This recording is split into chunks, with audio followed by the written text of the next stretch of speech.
Command आप ये देखना है कि अगर आपने एक ही बार में मल्टीपल फाइल्स या डायरेक्टरीज क्रिएट करनी है तो उसके लिए आप बजाय ऐसे फाइल 1 का नाम दें, फिर एंटर करें, फिर टच कमांड दें, फिर फाइल 2 लिखें, फिर एंटर करें, फिर तीसरी फाइल बनाएं। तो इसका एक तरीका तो ये है कि आप एक ही बार में मल्टीपल फाइल्स क्रिएट कर सकते हैं। बहुत सारे मेथड है, उसमें से एक मेथड ये है कि आप टच लिखें, आगे फाइल 1 का नाम दें, फिर अपनी फाइल 2 का नाम दें, फिर फाइल 3 का नाम दें। इस तरह आप एक ही बार में आप मल्टीपल फाइल्स अपनी क्रिएट कर सकते हैं। ठीक है, ये दूसरा मेथड है। तीसरा, इससे भी ज़्यादा आसान मेथड ये है कि आप यहाँ पे लिखें करली ब्रैकेट, उसके अंदर आप लिखें 1 2 10, मतलब 2 डॉट्स आपने लगाने हैं और ब्रैकेट क्लोज कर दें। एंड पे लिख दें, एंड पे या स्टार्ट में बेशक आप लिख लें फाइल। ठीक है, और आप एंड पे लिख दें .txt। इससे क्या होगा कि आपकी एक ही बार में 10 फाइल्स क्रिएट हो जाएंगी। ठीक है, उनके नाम क्या होंगे? पहली फाइल का नाम होगा फाइल 1.txt, फिर दूसरी फाइल क्रिएट होगी, उसका नाम होगा फाइल 2.txt, फिर फाइल 3.txt। यानी कि ब्रैकेट के अंदर जो चीज़ है वो चेंज होती रहेगी, लेकिन ब्रैकेट के साइड्स पे जो चीज़ है वो सेम रहेगी। अगर आपने यहाँ फाइल लिखा है तो हर फाइल का नाम जो है वो फाइल से स्टार्ट होगा, और अगर आपने इसका जो एंडिंग पॉइंट है वहाँ पे .txt लगाया है तो इसका मतलब है कि फाइल का जो भी नाम होगा वो .txt से एंड होगा, और जो चेंज चीज़ होगी वो ये दरमियान वाली पैटर्न चेंज होगा। यानी कि अगर आपने यहाँ पे A to Z आप लिखते हैं, A.Z, तो आपकी A से लेकर Z तक फाइल्स क्रिएट हो जाएंगी और उनके नाम होंगे file A.txt, file B.txt, file C.txt। ठीक है, तो इस तरह आप यहाँ पे जो भी पैटर्न लिखते हैं उस पैटर्न के अकॉर्डिंग आपकी वो फाइल्स एक ही बार में क्रिएट हो जाती हैं। ठीक है, जैसे मैंने अब ये कमांड दी, उसके बाद मैंने फाइल लिखी फाइल 1.txt। अब ये सिर्फ एक फाइल नहीं, एक ही साथ 10 फाइल क्रिएट हो जाएंगी। ठीक है, अब मैं एंटर करूँ और अगर मैं एल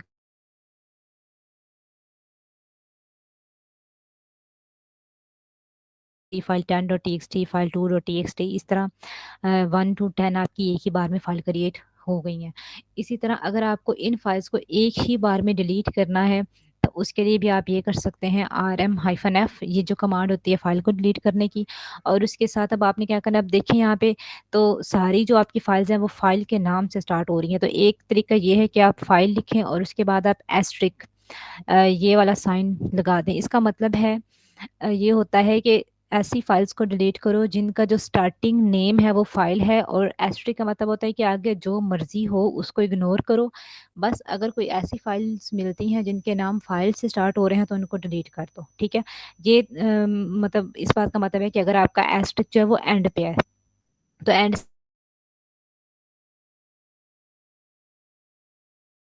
का फाइल होना चाहिए, एंड पे जो हो वो फ़र्क नहीं पड़ता। दूसरा आप ये भी कर सकते हैं कि जैसे इनका जो सारा है एंडिंग वो .txt है, तो आप एस्ट्रिक को स्टार्ट में लगा दें और एंड पे लिखते हैं .txt। इससे मुराद ये है कि शुरू का नाम जो मर्जी है उसको इग्नोर करना, अगर ऐसी फाइल मिले जिनके एंड पे .txt लगी हो तो उनको डिलीट कर देना। ठीक है, तो दोनों तरीके से आप ये एस्ट्रिक को यूज़ कर सकते हैं, चाहे तो स्टार्टिंग में लगा लें चाहे तो एंडिंग में लगा लें।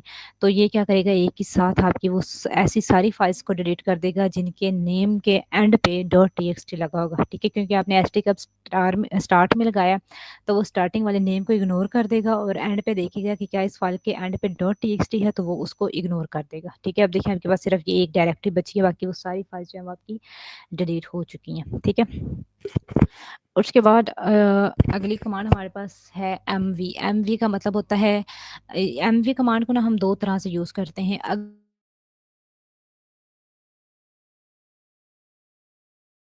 पे पड़ी है और हम चाहते हैं कि हम इसको किसी और डायरेक्टरी में मूव कर दें, तो ये मूविंग के लिए भी आप इसको यूज़ कर सकते हैं। और दूसरा इसका पर्पस होता है रीनेम करना। ठीक है, मतलब आपकी फ़ाइल का नाम अभी यहाँ पे जो हमारे पास एक डायरेक्टरी है उसका फ़ाइल उस डायरेक्टरी का नाम है माई डी आई आर। ठीक है, अगर आप इस डायरेक्टरी के को रीनेम करना चाहते हैं, इसको कोई और नाम देना चाहते हैं, तो भी आप एम वी कमांड को यूज़ करेंगे। ठीक है, यूज़ करने का तरीका क्या है कि आप कमांड दें एम वी और उसके बाद अपनी डायरेक्टरी का नाम दें। डायरेक्टरी का नाम है my-dir, और अब आप क्या इसको न्यू नेम देना चाहते हैं वो आप न्यू नेम इसका मेंशन कर दें। लेट्स से मैं इसको न्यू डायरेक्टरी का नेम देना चाहती हूँ। ठीक है, तो अब ये क्या करेगा कि माई डी आई आर को ही रीनेम करके न्यू डी आई आर कर देगा। ठीक है, अब अगर मैं यहाँ पे एल एल करूँ तो यहाँ पे देखें कि आपके पास अब जो डायरेक्टरी है वो न्यू DIR के नाम से, जबकि आप इसका टाइम वगैरह नोट करें तो वो सब कुछ सेम है, यानी कि उसने न्यू डायरेक्टरी नहीं क्रिएट की, बल्कि उसने पहले वाली को ही रीनेम कर दिया। ठीक है, तो ये एक पर्पस हो गया एमवी कमांड का। दूसरा इसका पर्पस क्या होता है,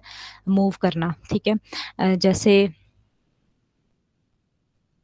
इसका क्या एग्जांपल दूं,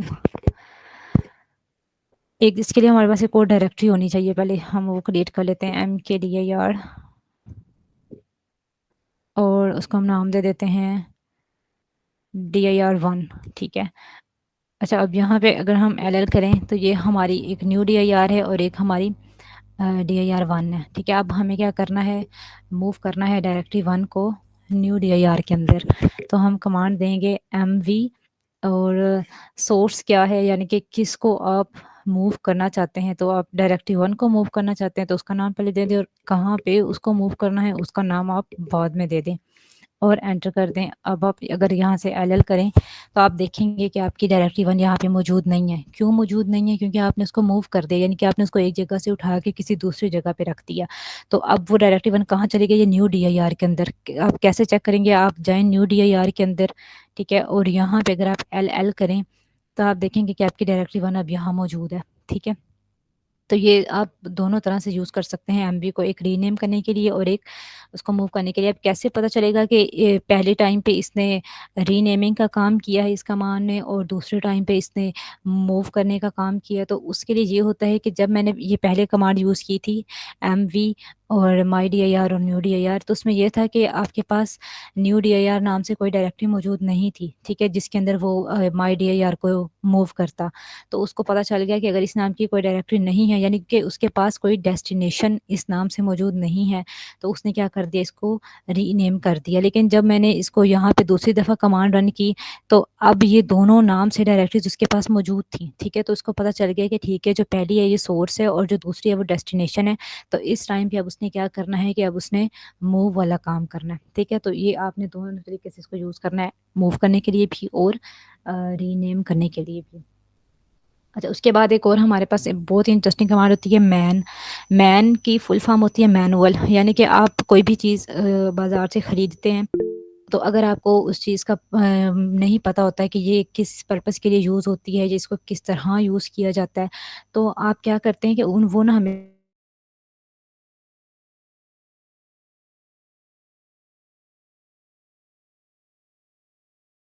करना है। तो वो साथ आपको एक बुक भी देते हैं, मैनुअल जिसको बोलते हैं। उसमें ना उस सारी की सारी डिटेल लिखी होती है कि आपने इसको किस तरह से यूज़ करना है। ठीक है, वैसे ही यहाँ पे लिनक्स के अंदर आपके पास एक कमांड होती है मैन, और मैन की फुल फॉर्म क्या है, मैनुअल। यानी कि आपको अगर किसी भी कमांड का पर्पस नहीं पता है कि इस कमांड को हम किस तरह यूज़ कर सकते हैं और कहाँ कहाँ यूज़ कर सकते हैं, तो आप उस कमांड की डिटेल को रीड कर सकते हैं, यानी कि उसका मैनुअल रीड कर सकते हैं। जैसे मुझे फ़र्ज़ करें कि CD कमांड का नहीं पता कि ये किस पर्पस के लिए यूज़ होती है, तो मैं क्या करूँगी, मैन क्या मुझे रीड करना है, मैनुअल मुझे चाहिए, किसका चाहिए, आगे उस कमांड का नाम दे दें और एंटर कर दें। तो आपके सामने ये एक सारी डॉक्यूमेंटेशन उसकी ओपन हो जाएगी। ठीक है, कि ये जो आपकी कमांड है ये किस पर्पस के लिए यूज़ होती है और आप इसको कैसे-कैसे यूज़ कर सकते हैं। तो ये आपने अब खुद ही इसकी जो है ना सारी डिटेल पढ़नी है। मैं बस आपको बता दिए कि आप इसकी डिटेल यहाँ से पढ़ सकते हैं।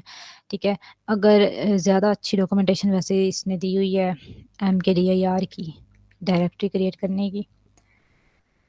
तो यहाँ पे देखें, सबसे पहले वो उसका नेम बता रहा है कि कमांड का नेम क्या है, MKDIR, और उसकी फुल फॉर्म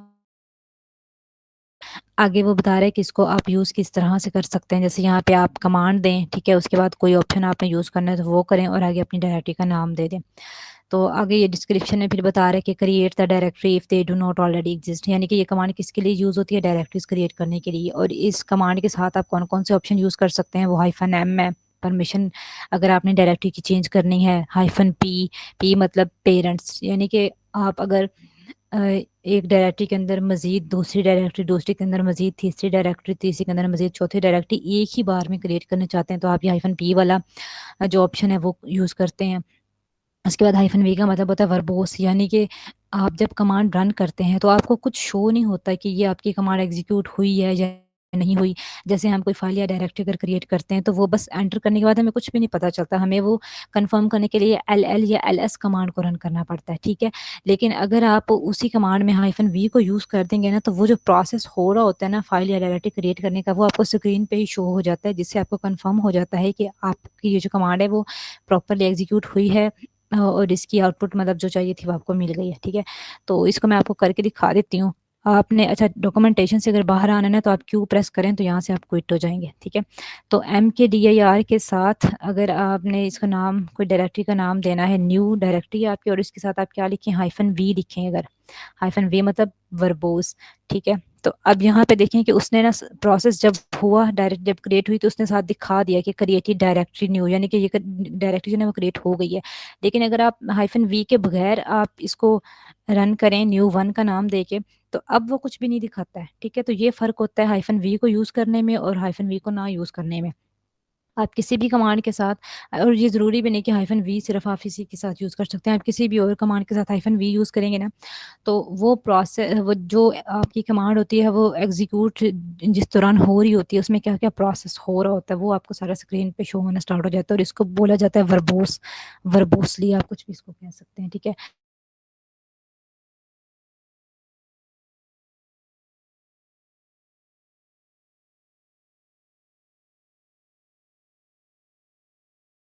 सकते हैं, और जैसे आपने किसी फ़ाइल या डायरेक्टरी का नाम दिया, तो उसके बाद भी लगा सकते हैं, ठीक है? इनकी कोई फ़िक्स पोज़ीशन नहीं होती है। तो MKDIR हाइफ़न पी, अब फ़र्ज़ करें कि आपकी एक डायरेक्टरी है लाहौर। अब आप चाहते हैं कि लाहौर डायरेक्टरी जब क्रिएट हो, मतलब आपने बाद में ये काम करना है कि लाहौर क्रिएट करने के बाद आपने इसके अंदर मुल्तान वाली डायरेक्टरी भी क्रिएट करनी है। तो वो काम आप अगर आपने हाइफ़न पी यहाँ पे लगा दिया है, तो अब वो काम आप अभी कर सकते हैं। यानी कि आप इसके अंदर लिखते हैं मुल्तान, तो इसका ये मतलब है कि लाहौर डायरेक्टरी के अंदर मुल्तान नाम की डायरेक्टरी क्रिएट हो जाएगी। और अगर आप मुल्तान के भी अंदर कोई और डायरेक्टरी क्रिएट करना चाहते हैं, तो उसका नाम भी यहाँ लिख दें। तो अब क्या होगा कि पहले लाहौर नाम से डायरेक्टरी क्रिएट होगी, उसके अंदर मुल्तान नाम की डायरेक्टरी क्रिएट होगी, मुल्तान के अंदर कोयटा नाम की डायरेक्टरी क्रिएट होगी, और कोयटा के अंदर पेशावर नाम की डायरेक्टरी क्रिएट हो जाएगी, ठीक है? और ये किस वजह से हुआ, क्योंकि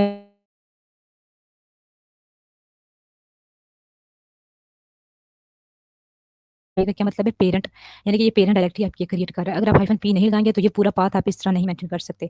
आपको फिर सिर्फ लाहौर ही लिखना पड़ेगा, और फिर लाहौर डायरेक्टरी जब क्रिएट होगी, तो उसके अंदर जाके मुल्तान डायरेक्टरी खुद क्रिएट करनी पड़ेगी, फिर मुल्तान के भी अंदर जाके कोयटा वाली करनी पड़ेगी, और कोयटा के अंदर जाके पेशावर वाली करनी पड़ेगी, ठीक है? अब मैं यहाँ पे एलएल एंटर करूँ और एलएल करूँ, तो मुझे यहाँ पे ये भी सिर्फ लाहौर डायरेक्टरी दिखाएगा, ठीक है? क्योंकि बाकी जो डायरेक्टरीज़ हैं वो लाहौर के अंदर है। तो आप अगर आप यहाँ पे सीडी लाहौर करें और इसके अंदर जाएँ और यहाँ पे आप एलएल करें, तो यहाँ पे आपको सिर्फ मुल्तान नज़र आएगी। मुल्तान के भी अगर आप अंदर जाएँ, तो आपको यहाँ पे कोयटा नज़र आएगी। कोयटा के भी अगर आप अंदर जाएँ, तो यहाँ पे आपको पेशावर वाली मिलेगी, ठीक है? बट पेशावर के अंदर आपको कुछ नहीं मिलेगा, क्योंकि हमने पेशावर तक ही क्रिएट की है। यहाँ पे अगर आप PWD चेक करें कि अभी आप किस स्टेज पे हैं, तो आपको दिखाएगा कि आप रूट के अंदर न्यू डायरेक्टरी में हैं। न्यू डायरेक्टरी के अंदर आपने लाहौर नाम से डायरेक्टरी क्रिएट की है, लाहौर के अंदर मुल्तान एंड मुल्तान के अंदर कोयटा, ठीक है? यहाँ से अगर आप एक स्टेप बैक जाना चाहें, तो आप CD स्पेस डॉट डॉट कर सकते हैं, जिससे आप मुल्तान वाली डायरेक्टरी में चले जाएँगे। और उससे भी अगर आपने एक स्टेप बैक जाना है, तो आप फिर CD डॉट डॉट करेंगे। बट अगर आपने वापस रूट में जाना है, तो आप जस्ट यहाँ पे CD कर दें, तो आप वापस अपनी रूट वाली डायरेक्टरी में आ जाएँगे, ठीक है? अच्छा, उसके बाद हमने देखा था फ़ाइल अगर हम बनाते हैं और उसके अंदर हम कोई कंटेंट ऐड करते हैं, टच फ़ाइल 1।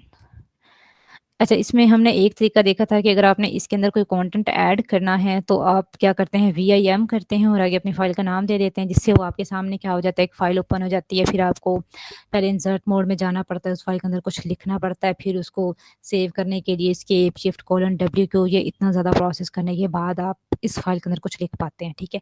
आज हम एक दूसरा तरीका देखेंगे, और वो है कैट।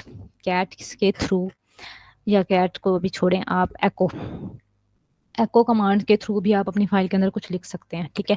तो अब फ़र्ज़ करें, एको हमने कहा था कि हम ये किस लिए यूज़ करते हैं, कुछ भी प्रिंट करने के लिए। यानी कि मैं यहाँ पे इसके अंदर कुछ भी लिखूँ, तो ये क्या करेगा, इसको स्क्रीन पे प्रिंट कर देगा, ठीक है? तो इसी कमांड को मैं यूज़ कर सकती हूँ अपनी किसी भी फ़ाइल के अंदर कोई भी कंटेंट ऐड करने के लिए। जैसे लेट्स से मुझे ये जो लिनक्स जो मैंने लिखा है, ये मुझे चाहिए फ़ाइल 1 के अंदर, ठीक है? तो मैं क्या करूँगी, एcho कमांड दूँगी, आगे उसके बाद मुझे जो भी कंटेंट उस फ़ाइल के अंदर चाहिए वो लिख दूँगी और उसके बाद मैं रीडायरेक्शन साइन डाल दूँगी। यानी कि इस लिनक्स को स्क्रीन पे नहीं प्रिंट करना, बल्कि इसको किसी और जगह रीडायरेक्ट करना है और उस जगह का नाम है फ़ाइल, यानी कि आपने अपनी फ़ाइल का नाम दे देना है। तो ये क्या करेगा कि ये इस कंटेंट को फ़ाइल 1 के अंदर ऐड कर देगा, ठीक है? आप कैट कमांड से कंफर्म भी कर सकते हैं कि अब ये जो लिनक्स है ये फ़ाइल 1 के अंदर लिखा गया, ठीक है? अच्छा, उसके अलावा अगर आपने इसमें कोई दूसरी लाइन ऐड करनी है, तो आप क्या करेंगे, आप फिर से यहाँ पे यही एcho कमांड यूज़ करेंगे, फिर अपना कंटेंट लेट्स से आप इसको कह दें लिनक्स 1, ठीक है? और उसके बाद आप रीडायरेक्शन साइन दें कि इसको रीडायरेक्ट कर दो, कहाँ कर दो, आगे आप अपनी फ़ाइल का नाम बता देंगे, ठीक है? एंटर करेंगे, तो आप फिर से अपनी फ़ाइल को कैट करेंगे, तो आप देखेंगे कि अब ये जो लिनक्स 1 है, वो इस फ़ाइल के अंदर आ चुका है। लेकिन आपने तो इसमें पहले लिनक्स भी लिखा था, वो कहाँ गया, ठीक है? ये तो जो बाद में दिखा है दूसरे नंबर पे वो चीज़ लिखी गई है, लेकिन जो पहले नंबर पे थी वो कहाँ गई? हालाँकि दोनों मौजूद होने चाहिए थे। तो ये चीज़ होती है इस साइन की वजह से, ठीक है? अगर आप यहाँ पे सिंगल साइन यूज़ करते हैं तो इससे क्या होता है कि फ़ाइल के अंदर पहले जो कुछ भी लिखा होता है वो सब डिलीट हो जाता है और जो आपने लास्ट टाइम पे जो भी कंटेंट दिया होता है बस वो उस फ़ाइल में ऐड हो जाता है, ठीक है? लेकिन अगर आप चाहते हैं कि आपके फ़ाइल का पहले वाला कंटेंट भी मौजूद रहे और जो बाद में आपने ऐड किया वो भी मौजूद रहे, तो आपको फिर यहाँ पे क्या करना पड़ता है, डबल रीडायरेक्शन साइन यूज़ करने पड़ते हैं, ठीक है? जैसे अभी उस फ़ाइल के अंदर लिखा हुआ है लिनक्स 1, ठीक है? अब अगर मैं इसको कर दूँ लिनक्स 2, तो अब क्या होगा, लिनक्स 1 भी लिखा हुआ रहेगा और आपका जो लिनक्स 2 है वो भी उस फ़ाइल में ऐड हो जाएगा। तो कन्फर्म करने के लिए आप कैट कर सकते हैं अपनी फ़ाइल को, ठीक है? यहाँ पे देखिए दोनों आ चुके हैं। अगर मैं दोबारा इसी कमांड में डबल रीडायरेक्शन साइन को सिंगल कर दूँ और इसमें मैं कंटेंट को लिनक्स 3 कर दूँ, तो अब क्या होगा, जो आपका लिनक्स 1 है वो भी डिलीट हो जाएगा, लिनक्स 2 वो भी डिलीट हो जाएगा, सिर्फ़ एक चीज़ बचेगी और वो होगी लिनक्स 3, ठीक है? ये देखें। लेकिन अगर आप डबल को यूज़ करते हैं, तो आपका सारा कंटेंट ही इसमें एड अप होना स्टार्ट हो जाता है। इसको बोलते हैं ओवरराइड करना, और दूसरा क्या होगा, अपेंड करना, ठीक है? ये जब आप ये echo with double direction sign use करते हैं, इस चीज़ को आप बोलते हैं कि आपने अपेंड कर दिया। अपेंड मतलब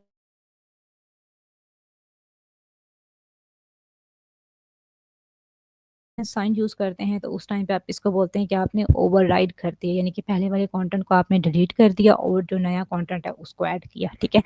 तो ये क्वेश्चन एक होता है कि what is difference between echo with double redirection sign and echo with single redirection sign. तो आपने इसका सिंपल आंसर देना है कि echo with double redirection sign is used to append the content and echo with single redirection sign is used to override the content, ठीक है? ये इसका सिंपल सा आंसर है। अच्छा, उसके बाद अब हम बात कर लेते हैं अपने, जब हम एल करते हैं तो यहाँ पे हमें ये 2 रूट नज़र आते हैं, ठीक है? इसका मैंने मतलब उस दिन बताया था कि ये एक रूट, जो पहले वाला रूट होता है, इसका मतलब होता है कि इस फ़ाइल को किस बंदे ने क्रिएट किया, मतलब इसका ओनर कौन है। तो ये जो फर्स्ट नेम होता है ये ओनर का नाम होता है और जो दूसरे नंबर पे नाम होता है ये फ़ाइल के ग्रुप का नाम होता है, ठीक है? यानी कि ये फ़ाइल जिस ग्रुप में ऐड है उस ग्रुप का क्या नाम है। तो बाय डिफ़ॉल्ट अगर आप रूट से लॉगिन है और उस टाइम आपने कोई फ़ाइल या डायरेक्टरी क्रिएट की है, तो उनका जो बाय डिफ़ॉल्ट नेम होता है ग्रुप और ओनर का, वो रूट और रूट ही होता है। आप चाहें तो आप इसको चेंज कर सकते हैं, ठीक है? अब चेंज कैसे करना है, तो उसके लिए हमारे पास 3 डिफरेंट कमांड्स आती हैं। पहली कमांड है chmod, ch ऑन कर लें। सीएच का मतलब है चेंज और ऑन का मतलब है ओनर, यानी कि ओनर को चेंज करो, ठीक है? अब ओनर जो चेंज आपने करना है, पहले तो उसका नाम रूट था, बट अब आप किस नाम से उसको चेंज करना चाहते हैं, ठीक है? तो उसके लिए ज़रूरी है कि जो भी नाम आप अपने ओनर को अब देना चाहते हैं, उस नाम का यूज़र आपके सिस्टम में मौजूद हो, ठीक है? तो अगर मैं यहाँ पे चेक करूँ कि मेरे पास अली नाम से कोई यूज़र है या नहीं,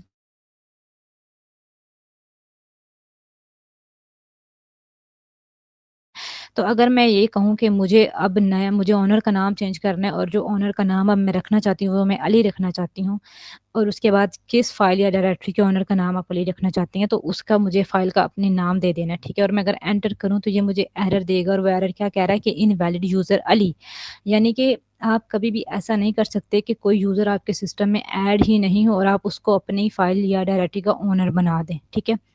तो इसके लिए ज़रूरी है कि जो जिसको भी आप अपनी फ़ाइल या डायरेक्टरी का ओनर बनाना चाहते हैं, वो बंदा पहले आपके सिस्टम में मौजूद हो।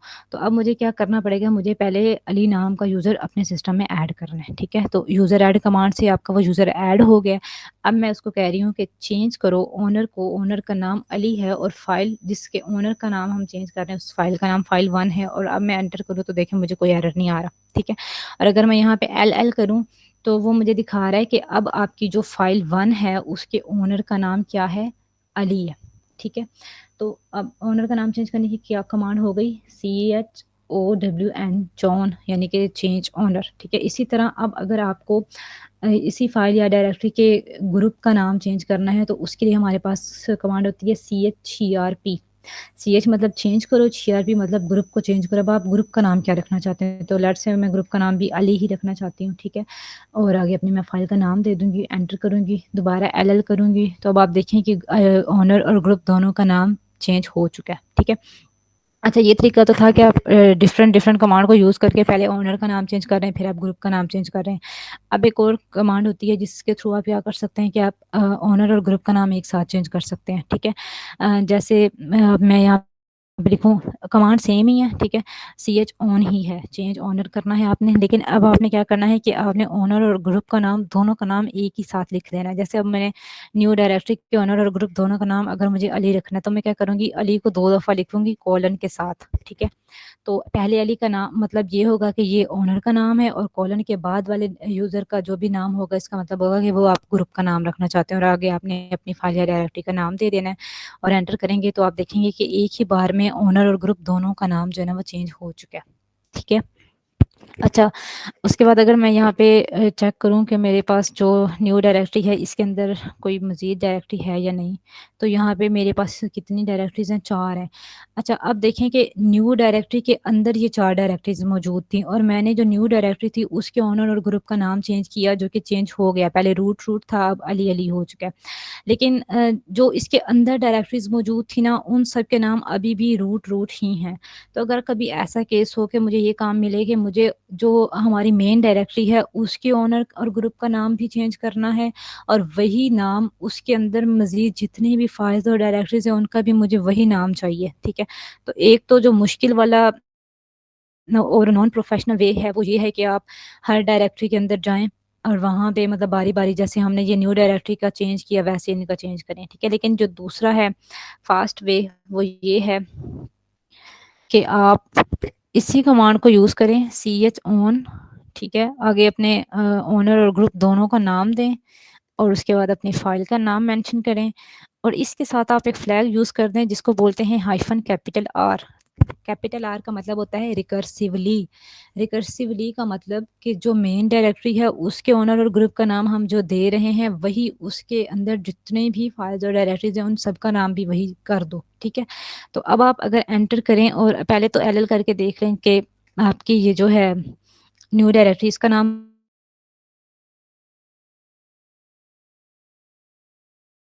जाए, CD डायरेक्टरी, क्या डायरेक्टरी का नाम था? New directory. तो CD न्यू डायरेक्टरी के आप अंदर जाएं और यहाँ पे आप LL करें तो अब आप देखें न्यू डायरेक्टरी इसका तो नहीं चेंज हुआ। अच्छा, एक मिनट, कुछ गड़बड़ हुई है।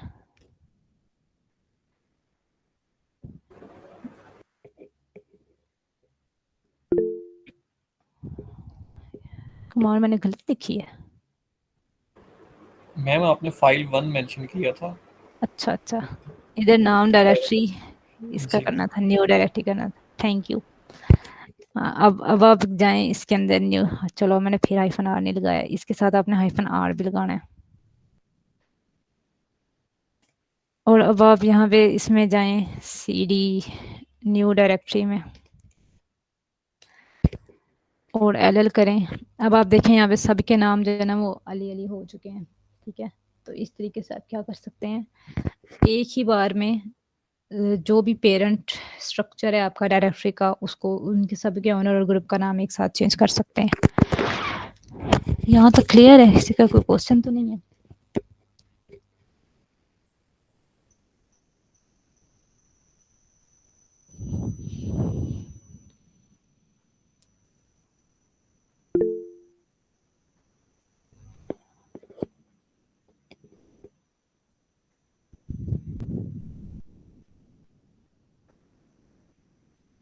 हाँ जी, आप ग्रुप का नाम सिर्फ इससे भी कर सकते हैं। उसका तरीका क्या है,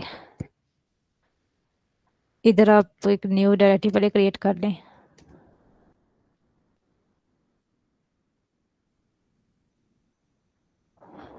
सही है।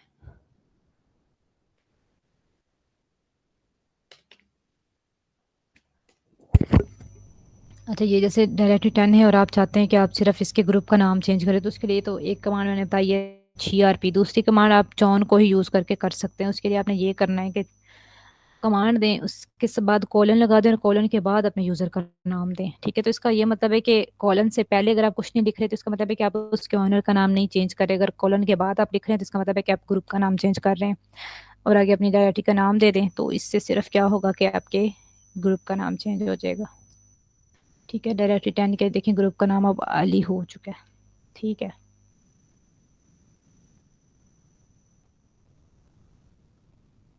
फाइल में डायरेक्ट टेक्स्ट की समझ नहीं आई, एको कमांड की मतलब समझ नहीं आई।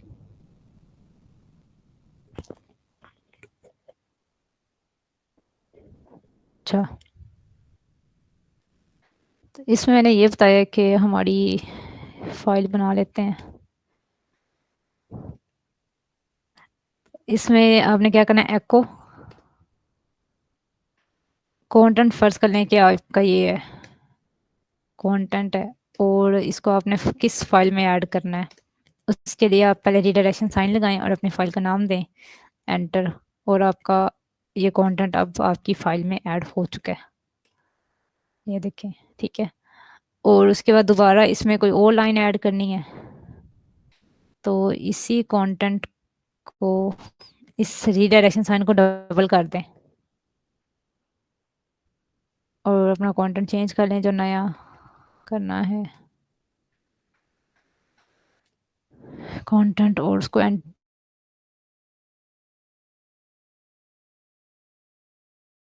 लाइंस आपकी फाइल में ऐड हो जाएंगी। ठीक है, अब समझ आ गई।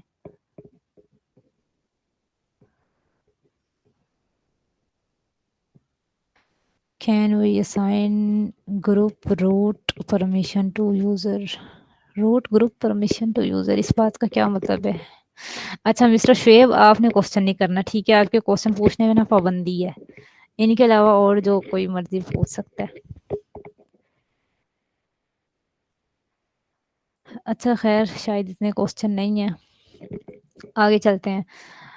और अच्छा, अगली बात क्या है कि हमने अगर फाइल में चलें, एक तो ये एको वाला तरीका बता दिया है कि इससे आप फाइल के अंदर कंटेंट ऐड कर सकते हैं। दूसरा जो VIM है, लेट्स से मेरे पास फाइल है फाइल डॉट TXT। अच्छा, इससे ये जो आपकी VIM एडिटर है ना, इससे क्या होता है कि इसके बाद आप किसी फाइल का नाम जो पहले से मौजूद है उसका नाम देंगे तो भी उस फाइल को ओपन कर देगा। अगर आपने कोई न्यू नाम यहाँ पे दे दिया तो ये उस न्यू नाम से ही एक फ़ाइल क्रिएट करके तो ओपन कर देगा। ठीक है, यानी कि VIM से ना आप दो तरह की फ़ाइल को ओपन कर सकते हैं। एक ऐसी फ़ाइल जो पहले से मौजूद हो, उसका आप नाम देंगे तब भी उस फ़ाइल को ओपन कर देगा, और अगर आप कोई ऐसा नाम देंगे जो नाम पहले से मौजूद नहीं है तो ये क्या करेगा कि उस न्यू नेम से ही आपकी फ़ाइल क्रिएट कर देगा और उसको ओपन कर देगा। तो VIM बेसिकली क्या है कि ये कोई कमांड नहीं है, ये एक एडिटर है। जैसे आप विंडो में अपनी वो यूज़ करते हैं, वर्ड को यूज़ करते हैं या नोटपैड को यूज़ करते हैं, मतलब जिसके अंदर आप अपनी फाइल्स को लिख के उनको एडिट वगैरह कर सकें, मतलब उसमें आप कॉपी पेस्ट मूव वगैरह अपने टेक्स्ट को छोटा बड़ा किसी भी तरह की आप एडिटिंग जिसको कर सकते हैं उनको आप विंडोज़ में फाइल एडिटर बोलते हैं। वैसे ही हमारे पास लिनक्स में 3-4 तरह के फाइल एडिटर्स होते हैं, जिसमें VIM है, नैनो है, VI है सिर्फ, और जी एडिट है।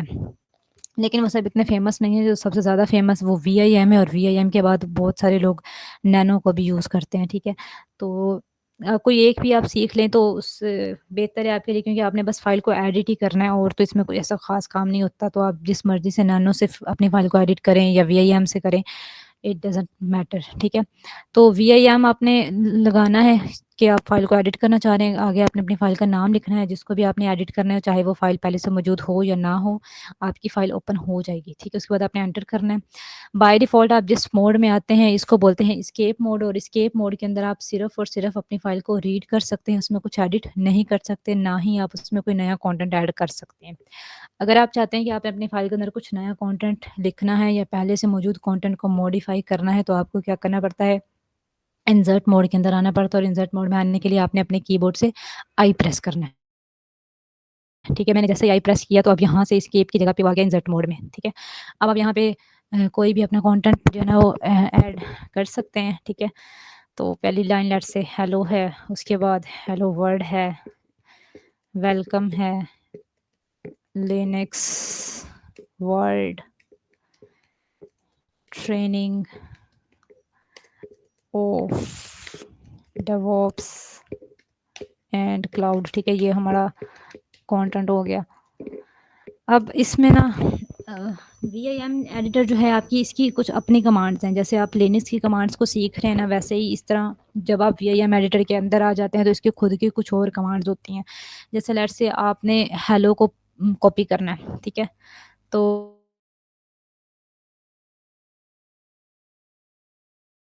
चाहते हैं, उसके बाद आपने जो कमांड है कॉपी करने की वो होती है वाई वाई। ठीक है, लेकिन अगर आप वाई वाई कमांड को यहाँ पे प्रेस करेंगे वाई को 2 दफ़ा, तो ये क्या होगा, टाइप होना स्टार्ट हो जाएगा, क्योंकि आप अभी किस में हैं, इंसर्ट मोड में। तो उसको तो यही लगेगा कि ये आप लिख रहे हैं वाई वाई। ठीक है, उसको थोड़ी पता है कि ये आप कॉपी करने के लिए यूज़ कर रहे हैं जब आप इंसर्ट मोड में हैं। तो आप उसको कैसे बताएं कि वाई वाई को लिखना नहीं है, बल्कि इसको एज ए कमांड यूज़ करना है। तो उसके लिए आपको क्या करना पड़ेगा, इंसर्ट मोड से बाहर आना पड़ेगा। और इंसर्ट मोड से बाहर कैसे आना है, एस्केप प्रेस करके। जैसे ही आप एस्केप को प्रेस करेंगे तो आप देखेंगे कि यहाँ से आपका जो इंसर्ट है वो अब डिसअपियर हो चुका है। ठीक है, तो इसका मतलब क्या है कि अब आप किस में आ चुके हैं, आप इस में आ चुके हैं। तो एस्केप मोड में आके अब आप अगर वाई वाई प्रेस करेंगे तो अब वो टाइप नहीं होगा, बल्कि वो एज ए कमांड यूज़ होगा, और उसका जो भी पर्पज़ है कॉपी करना, तो वो इस हेलो को कॉपी कर देगा। ठीक है, तो अब मैंने अपने कीबोर्ड से 2 दफ़ा वाई वाई प्रेस कर दिया, तो इट मीन्स कि ये जो आपका हेलो है ये कॉपी हो चुका है। अब आप इसको पेस्ट कैसे करेंगे, तो पेस्ट करने के लिए जो यहाँ पे आप कमांड यूज़ करेंगे वो होती है पी। तो मैं जैसे ही पी प्रेस करूँगी तो देखें वो हेलो को उसने पेस्ट कर दिया, क्योंकि वो कॉपी तो पहले से हो चुका है वाई वाई को प्रेस करने से। इस तरह मैं जितनी दफ़ा आगे पी को प्रेस करती जाऊँगी वो क्या करता जाएगा, उसको पेस्ट करता जाएगा। ठीक है, तो ये कमांड होगी वाई वाई किसके लिए होगी, कॉपी करने के लिए, और उसके बाद पी कमांड हो गई पेस्ट करने के लिए। अब अगर फ़र्ज़ करें कि आपने इसको डिलीट करना है, तो आप यहाँ पे नोट करें कि अभी आप जो है ना वो 9 नंबर पे हैं। ये जो चीज़ होती है ना, इसको आपने देखना है 9 1 और ऑल। इसका मतलब 9 का मतलब है कि आप इस वक्त 9 नंबर वाली लाइन पे मौजूद है। ठीक है, अगर आप इसको काउंट भी करें तो ऊपर जो आपके हेलो लिखे हैं ये 8 दफ़ा लिखे हुए हैं, और अभी आप 9वें नंबर वाली लाइन पे मौजूद हैं। तो जो जो नंबर जो भी फर्स्ट होता है, जो कि यहाँ पे 9 है, इसका मतलब होता है कि ये आपकी लाइन नंबर है। ठीक है, और उसके साथ ही जो दूसरा 1 होता है, इसका मतलब है कि 9 नंबर वाली लाइन के कौन से वर्ड पे आप मौजूद हैं। तो अभी ये आपका कर्सर क्योंकि एच पे है और एच फर्स्ट नंबर पे है, तो ये दिखा रहा है कि आप अभी 9 नंबर के फर्स्ट लेटर पे हैं। अगर मैं कर्सर को ये मूव करूँ तो ये आप देखेंगे कि इसको नोट करें, ये जो चीज़ है ना ये आपकी चेंज होगी। अगर मैं इसको दाएँ-बाएँ मूव कर रही हूँ तो दूसरे वाली साइड चेंज हो रही है, यानी कि आपका वर्ड चेंज हो रहा है कि अभी आप 9 नंबर वाली लाइन के कौन से वर्ड पे मौजूद हैं। ठीक है, लेकिन अगर मैं इसको ऊपर-नीचे करूँ तो फर्स्ट वाली चीज़ जो है ना वो चेंज हो रही है, यानी कि अभी आप कौन-सी लाइन पे हैं। ठीक है, जबकि दूसरी चीज़ स्टिल है कि आप 9 जो 14 लाइन है उसके 5 वाले नंबर पे मौजूद हैं। ठीक है, उसके बाद ये जो आल लिखा होता है, इसका मतलब होता है कि अभी आपकी जो फ़ाइल है उसके आप कौन से हिस्से पे हैं। ठीक है, जैसे अभी क्योंकि मेरे पास ये पूरी की पूरी फ़ाइल यही है, मतलब कुछ और एक्स्ट्रा लाइन्स नहीं है। इतनी ये फ़ाइल के अंदर मैंने लिखा है कि वो बस मेरी फर्स्ट स्क्रीन के ऊपर आ रहा है, तो वो दिखा रहा है ऑल, यानी कि आपकी तमाम की तमाम फ़ाइल जो है ना वो बस यही है। इसके ना बॉटम पे कुछ है ना इसके मज़ीद ऊपर टॉप पे कुछ है। लेकिन अगर ये इसमें कुछ और ज़्यादा लाइन्स लिखी हुई होती तो फिर यहाँ पे ना ये चीज़ चेंज हो जाती होती है, इधर हमारा टॉप बॉटम लिखा आ रहा होता है। जैसे अगर मैं यहाँ पे कुछ कंटेंट ऐड करूँ कि ये पेज से नीचे भी चला जाए, हाँ, अब यहाँ पे देखें बॉटम लिखा आ गया। आप अब इस चीज़ को नोट करें। ठीक है, अब क्योंकि कुछ पोर्शन ऐसा है जो मुझे नज़र नहीं आ रहा, जो कि इस फाइल के में भी ऊपर हो और कुछ में भी नीचे हो, तो वो ये दिखा रहा है कि अभी आप बॉटम वाले हिस्से पे हैं। ठीक है, अगर मैं अपने कर्सर को ऊपर ले जाऊँ तो अब वो दिखा रहा है यहाँ पे कि अभी आप कहाँ पे हैं, टॉप पे मौजूद हैं। ठीक है, तो ये इन तीनों चीज़ों का मतलब होता है कि लाइन नंबर, लाइन के कौन-सा वर्ड है और आप फ़ाइल के टॉप पे हैं, बॉटम पे हैं या मिडल पे हैं या ऑल, कि आपकी पूरी फ़ाइल बस इतनी ही है, तो ये चीज़ हमें वो शो करती है। अच्छा, अब अगर फ़र्ज़ करें कि मैं अभी यहाँ पे टॉप लिखा आ रहा है ना, तो मुझे फ़र्ज़ करें मुझे फ़ाइल के बिल्कुल बॉटम पे जाना है, तो अब मैं ऐसा तो नहीं कर सकती कि मैं ऐसे डाउन एरो करती जाऊँ और एक-एक लाइन करके नीचे आऊँ। अब फ़र्ज़ करें कि ये जो मेरी फ़ाइल है वो 1000 लाइन्स की हो, तो क्या मैं 1000 दफ़ा अपना कर्सर इस तरह करती रहूँगी? तो मेरी तो उँगली थक जाएगी। जाके थक जाती है हमेशा। तो इस तरह तो मैं ख़ैर नहीं कर सकती ना। तो इसके लिए अब ये करना है आपने कि आपने यहाँ पे भी कमांड यूज़ करनी है, ऐसी कमांड यूज़ करनी है कि आप डायरेक्ट अपनी फ़ाइल के बॉटम पे चले जाएँ। तो आपकी कमांड होती है शिफ्ट जी, ठीक है? इंसर्ट मोड में नहीं उसको प्रेस करना, क्योंकि आप इंसर्ट मोड में करेंगे तो वो जी को टाइप कर देगा। तो आपने क्या करना है, पहले एस्केप मोड में जाना है और शिफ्ट जी प्रेस करेंगे, तो अब आप यहाँ पे देखें पहले टॉप था इधर लिखा हुआ, अब इधर बॉटम लिखा आ गया, ठीक है? इसका क्या मतलब है कि आप फ़ाइल के बिल्कुल बॉटम पे आ चुके हैं। इसी तरह अगर मुझे वापस अपनी फ़ाइल के टॉप पे जाना है, तो अब मुझे शिफ्ट जी की जगह पे जी प्रेस करना है 2 दफ़ा, ठीक है? मैं 2 दफ़ा जी प्रेस करूँगी तो मैं फ़ाइल के बॉटम पे सॉरी टॉप पे चली जाऊँगी, ठीक है? आप यहाँ पे देख सकते हैं कि अब आप फ़ाइल के टॉप पे मौजूद है। और इसी तरह अगर आपको जाना है फ़ाइल के मिडल में, तो आप क्या करेंगे, शिफ्ट एम प्रेस कर देंगे, तो ये आप देखें तकरीबन ये अब इसको देख लें 11 पे हैं। अगर आप टॉप या बॉटम पे जाते हैं तो 25 आपकी बॉटम है। जी से अगर आप फर्स्ट पे आते हैं तो 11 है, तो बॉटम ये 11 को मान, तो तकरीबन आपको वो फाइल के बॉटम में ले आया। ठीक है, ये तरीका हो गया। अच्छा, इसके अलावा अगर आपने रैंडम किसी और लाइन पे जाना है, मतलब ना टॉप पे ना बॉटम पे ना मिडल में, कोई अपने ही आपके पसंद का नंबर है उस पे आपने जाना है, तो आप करेंगे शिफ्ट कॉलन और वो नंबर लिख देंगे, दैट से मुझे 9 पे जाना है और एंटर कर देंगे। तो ये देखें आप अभी कहाँ पे आ गए हैं, 9 नंबर वाली लाइन पे आ गए हैं। ठीक है, इंसर्ट में आगे दोबारा आप स्केप में जाएं, कॉलन करें और लेट से आपको 20 वाली लाइन पे जाना, तो आप यहाँ पे 20 करके एंटर कर दें। तो आप यहाँ पे देखें कि अब आप 20 वाली लाइन के ऊपर मौजूद है, आपका जो कर्सर है वो 20 वाली लाइन, कोई भी रैंडम नंबर अपनी मर्ज़ी से दे सकते हैं। अच्छा, उसके अलावा फ़र्ज़ करें कि आपने इस फ़ाइल में से कोई वर्ड, एक स्पेसिफ़िक वर्ड सर्च करना है, तो आप क्या करेंगे, आप एस्केप मोड में जाएँगे, उसके बाद आप कोलन करेंगे और स्लैश लगा देंगे, ठीक है? स्लैश के बाद आप जो भी वर्ड लिखेंगे और तो वो आपकी वो फ़ाइल में जहाँ भी वो वर्ड होगा उसको हाइलाइट कर देगा। जैसे मैंने लिनक्स लिखा था तो वो लिनक्स को उसने देखें हाइलाइट कर दिया, ठीक है? तो इस तरह आप कोई भी वर्ड जो है वो सर्च कर सकते हैं अपनी फ़ाइल में से। अच्छा, उसके अलावा अगर आपको कोई लाइन डिलीट करनी है अपनी फ़ाइल में से तो कैसे करेंगे? डिलीट करने की, तो अभी फ़र्ज़ करें मुझे ये लिनक्स को ही डिलीट करना है, तो उसके लिए आप एस्केप मोड में जाके 2 दफ़ा डी प्रेस कर देंगे तो डिलीट हो जाएगी। अभी मैं इंसर्ट मोड में थी, इस वज़ह से उसने टाइप कर दिया, तो मुझे एस्केप में जाना है और डी वर्ड भी डिलीट हो गया, डी करूँ तो ट्रेनिंग भी डिलीट हो गया, ऑफ भी डिलीट हो गया, ठीक है? अच्छा, अब जो चीज़ एक दफ़ा डिलीट हो गई, उसको वापस अगर लाना है, गलती से फ़र्ज़ करें डिलीट हो गई थी, तो यू प्रेस कर दें, वो चीज़ वापस आ जाएगी, ठीक है? अंडू करते जाएँ यू से। और क्या कर सकते हैं? अच्छा, और आप ये कर सकते हैं कि फ़र्ज़ करें आपको इस लिनक्स के नीचे एक एक्स्ट्रा लाइन चाहिए जिसमें आप कुछ ऐड करना चाहते हैं, तो आप ओ प्रेस करें। अच्छा, ओ प्रेस करने से ना 2 काम होंगे, एक तो आपको नई लाइन मिल जाएगी, एक एक्स्ट्रा न्यू लाइन मिल जाएगी और साथ ही साथ आप इंसर्ट मोड में भी वापस आ जाएँगे। जैसे अभी आप एस्केप मोड में जिसमें आपकी कमांड्स जो हैं वो चल रही हैं, अगर आप ओ प्रेस कर देंगे ना तो एक तो आपको एक्स्ट्रा लाइन मिल जाएगी और एक आप इंसर्ट मोड में आ जाएँगे, ठीक है? तो मैं ओ प्रेस किया तो देखिए आपको एक एक्स्ट्रा लाइन मिल गई और साथ ही साथ आप यहाँ पे इंसर्ट मोड में भी आ गए हैं वापस, ठीक है? अच्छा, यहाँ पे ना ये आपको जो लाइन मिली है वो लिनक्स के नीचे मिली है। अब फ़र्ज़ करिए कि आपको लिनक्स के ऊपर एक एक्स्ट्रा लाइन चाहिए थी, तो पहले तो उस लाइन पे जाएँ जिसके ऊपर या नीचे आपको लाइन चाहिए और अगर आप ओ प्रेस करें तो नीचे आपको एक्स्ट्रा लाइन मिलेगी और अगर आप शिफ्ट ओ करें तो आपको इसके ऊपर एक लाइन मिल जाएगी एक्स्ट्रा, ठीक है? तो और आप इंसर्ट मोड में भी आ जाएँगे, ठीक है? अच्छा, अब यहाँ पे एक और चीज़ होती है कि जैसे आप यहाँ पे देखें कितनी दफ़ा हेलो का वर्ड लिखा हुआ है, तो अब फ़र्ज़ करें फ़ाइल में बहुत सारी जगह पे एक ही जैसा वर्ड लिखा है और आप उस एक वर्ड को किसी दूसरे वर्ड से रिप्लेस करना चाहते हैं। जैसे फ़ाइल में बहुत सी जगह पे अगर फ़र्ज़ करें प्रेज़ेंट का वर्ड है और आप उसी वर्ड को हर जगह पे एब्सेंट करना चाहते हैं, तो मैं बारी-बारी करने से बेहतर है कि आप एक कमांड यूज़ कर लें और उस कमांड से क्या होगा कि आपका वो वर्ड जितनी भी जगह पे होगा, वो ऑटोमैटिकली आपके न्यू वर्ड से रिप्लेस हो जाएगा। तो उसके लिए क्या करना है, एस्केप मोड में जाएँ, शिफ्ट कोलन प्रेस करें, स्लैश लगाएँ, ठीक है? और उसके बाद आप एस का मतलब होता है सब्स्टिट्यूट, सॉरी यहाँ पे पहले आपने परसेंटेज का साइन लगाना है। परसेंटेज का साइन लगाएँ और एस एस मतलब सब्स्टिट्यूट करना है किसको, सब्स्टिट्यूट मतलब कि एक चीज़ को दूसरी चीज़ से बदलना। तो आप पहले स्लैश लगाएँ और पहले आपने क्या करना है, अपना ओल्ड वर्ड लिखना है, यानी कि किसको आप चेंज करना चाह रहे हैं। तो लेट्स से मुझे हेलो को चेंज करना है, ठीक है? और उसके बाद आपने क्या करना है, अपना न्यू वर्ड लिखना है, मतलब किसके साथ चेंज करना है उसको। तो हेलो की जगह पे मैं अस्सलाम वालेकुम, ये इससे मैं इसको करना है, ठीक है? ये वही कर देते हैं। और क्या है इसमें? ठीक है, आप एंटर करें ज़रा। हाँ, ठीक है। तो देखिए इसने हर जगह पे हेलो को AOA से रिप्लेस कर दिया।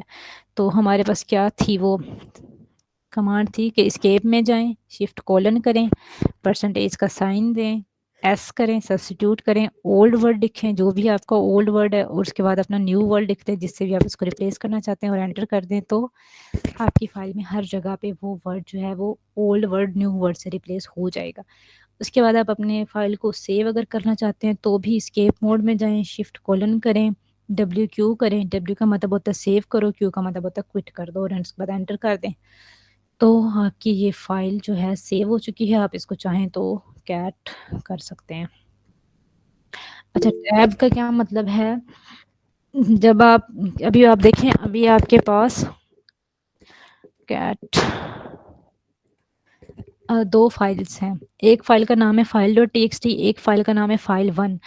अगर मैं यहाँ पे F लिख के एंटर करूँ तो ये क्या करता है कि ऑटो फिल कर देता है, ठीक है? जो जिस नाम से भी वो फ़ाइल या डायरेक्टरी अगर मौजूद हो और उसका आप सिर्फ़ पहला वर्ड लिख के एंटर करें तो वो ऑटोमेटिकली उसको ऑटो फिल कर देता है। अब देखें यहाँ पे 2 फाइल्स थी जो कि फाइल से स्टार्ट हो रही थी, तो उसने फाइल तक तो ऑटो फिल कर दिया। आगे उसको ये नहीं पता कि आगे आप डॉट वाली फाइल को ओपन करना चाहते हैं या 1 वाली फाइल को ओपन करना चाहते हैं। तो उसको यहाँ पे फिर थोड़ा-सा हिंट देना पड़ता है कि मुझे डॉट वाली फाइल को ओपन करना है। तो अगर मैं डॉट लिख के दोबारा टैब करूँगी तो उसको पता चल जाएगा कि ठीक है, फाइल डॉट्स वाली तो सिर्फ़ ये एक ही फाइल है और ऑटो फिल करने से वो उस ऑटो फिल कर देगा, ठीक है? तो ये आप टैब को लाज़मी यूज़ किया करें, इससे आपका बहुत ज़्यादा टाइम जो है ना वो सेव हो जाता है। तो यहाँ पे देखिए वो सारी फाइल उसने आपके सामने ओपन कर दी है। अच्छा, सर्च के लिए एस्केप मोड में हाँ, ठीक है, कोलन स्लैश और अपना वर्ड लिखें और एंटर करें तो वो जो वर्ड है आपका सर्च हो जाएगा। और कैन वी साइन कंटेंट ज़ाहिर है फ़ाइल में ही ऐड होता है और उसने किधर ऐड होना है। तो काफ़ी आज के लिए। Yes ma'am. जी mister Arham. Yes ma'am. Variables, हाँ ठीक है। वेरिएबल होते हैं, क्या होते हैं? याद करने दो पहले।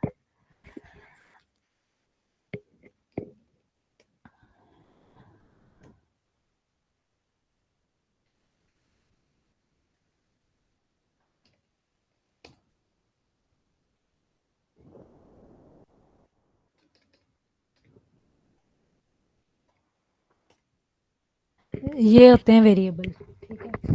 जैसे आपने देखा होगा कि जब आप जाते हैं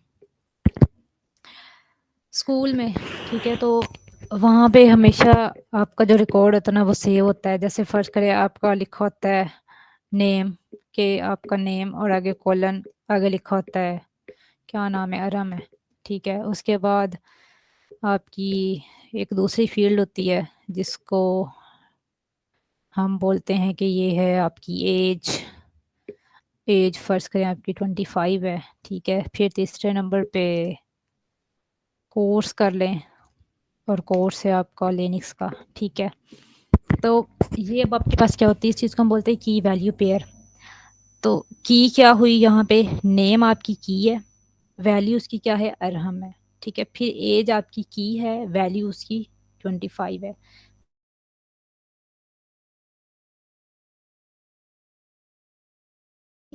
उसकी वैल्यू है। तो ये जो कॉम्बिनेशन ऑफ की एंड वैल्यू पेयर, इसी चीज़ को बोलते हैं वेरिएबल, ठीक है। तो अब मैंने आपको जो कल एक एग्जांपल दी थी, एको, डॉलर साइन और क्वेश्चन मार्क, ठीक है। तो यहाँ पे अब ये जो है ना आपका क्वेश्चन मार्क, ये वैकेंट पे इस तरह सेव है कि ये एक की है, आगे कॉलन है, उसकी कुछ वैल्यू है, ठीक है। लेट्स से वो आपके बैकएंड पे सेव हुई है 0। अब आप जब भी इसको, किधर गया, फर्ज करें कि आपके उसमें आपकी कोई फाइल उठाता है, ठीक है, उसमें वो देखता है नेम, फर्ज करें वो किसी से पूछता है नेम, तो आगे से उसको जो रिस्पॉन्स मिलता है, वो अगर वो आपका ही नाम पूछ रहा है, वो कहेगा नेम, व्हाट इज़ नेम, तो उसको जो रिस्पॉन्स मिलेगा वो होगा नेम। क्यों? क्योंकि उस फाइल के अंदर जो डाटा सेव है उसके अकॉर्डिंग नेम की जो वैल्यू है वो आराम स्टोर हुई है। अगर वो बंदा नेक्स्ट क्वेश्चन पूछता है एज, व्हाट इज़ एज, तो उस फाइल में जो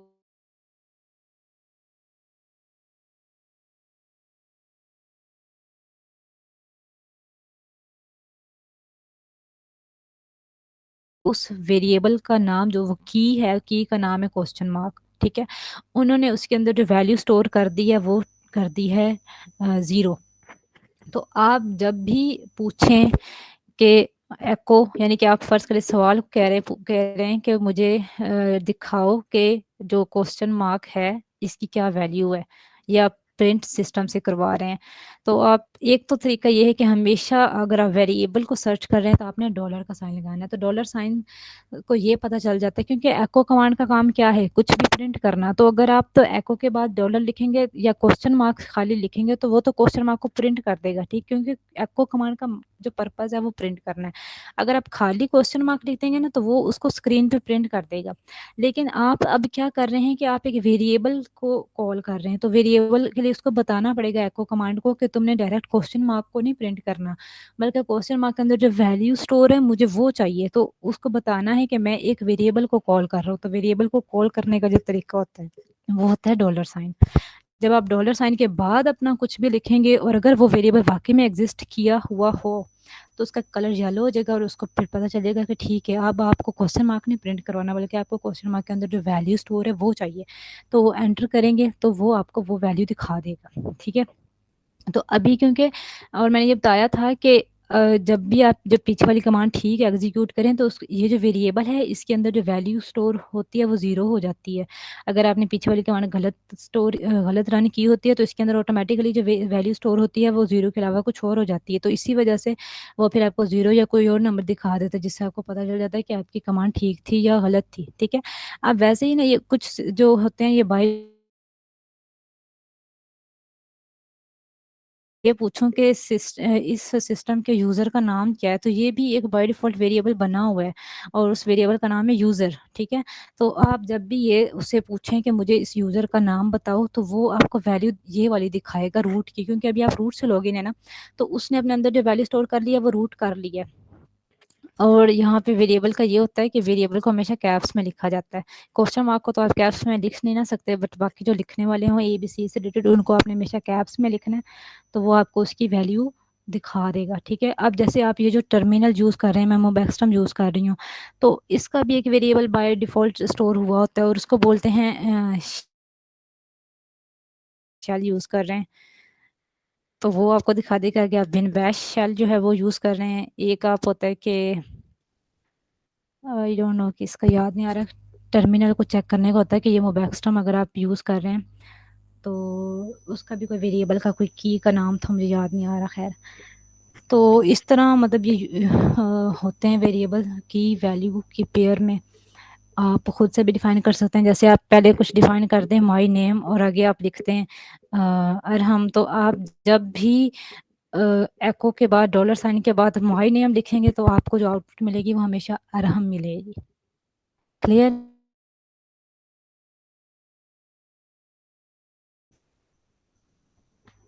बताएं, समझ आई है? ओके, शुक्र है।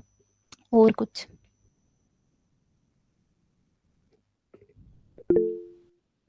जी तैयब, अब आप बताएं।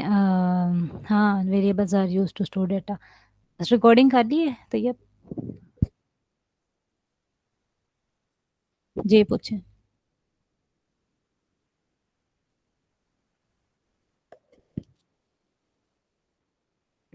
आई प्रेस किया था, समझ नहीं, दोबारा बताएं।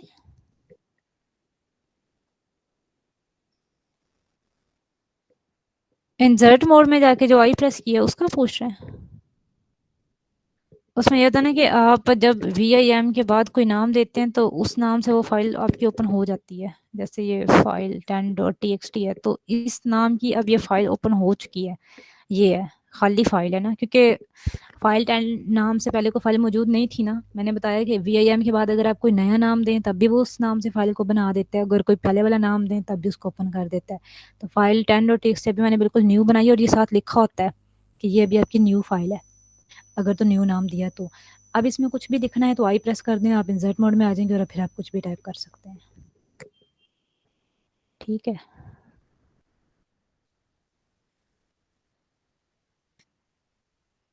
फाइल सिलेक्ट क्या करनी है? हाँ बस आप वी आई एम के बाद कुछ नाम दें और एंटर करें और आई प्रेस कर दें, बस इतना ही। कोई फाइल सिलेक्ट नहीं करनी।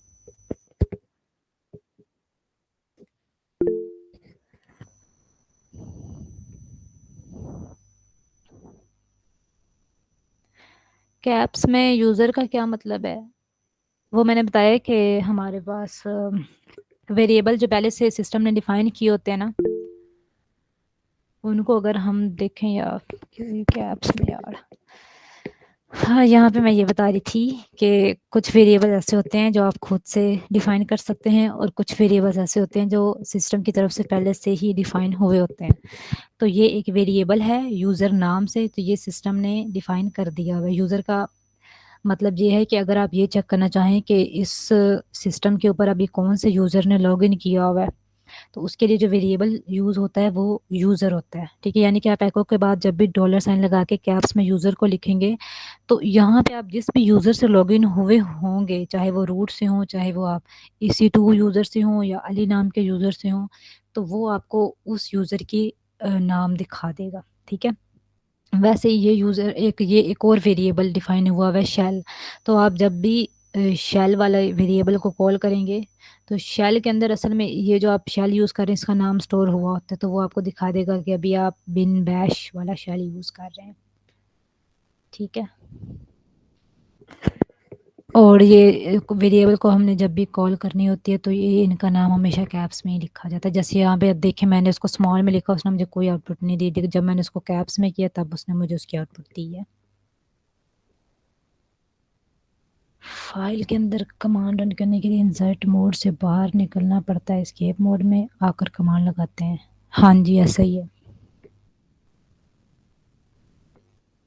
फाइल के अंदर कोड लिख के रन कैसे करते हैं? फाइल के अंदर कोई कोड तो खैर हम वो हम आगे चल के पढ़ेंगे।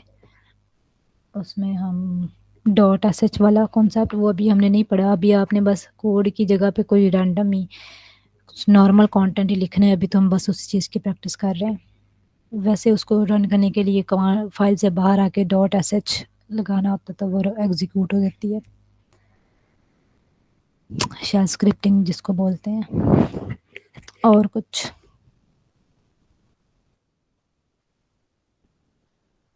हाँ, चले मीटिंग भी एंड होने लगी है, तो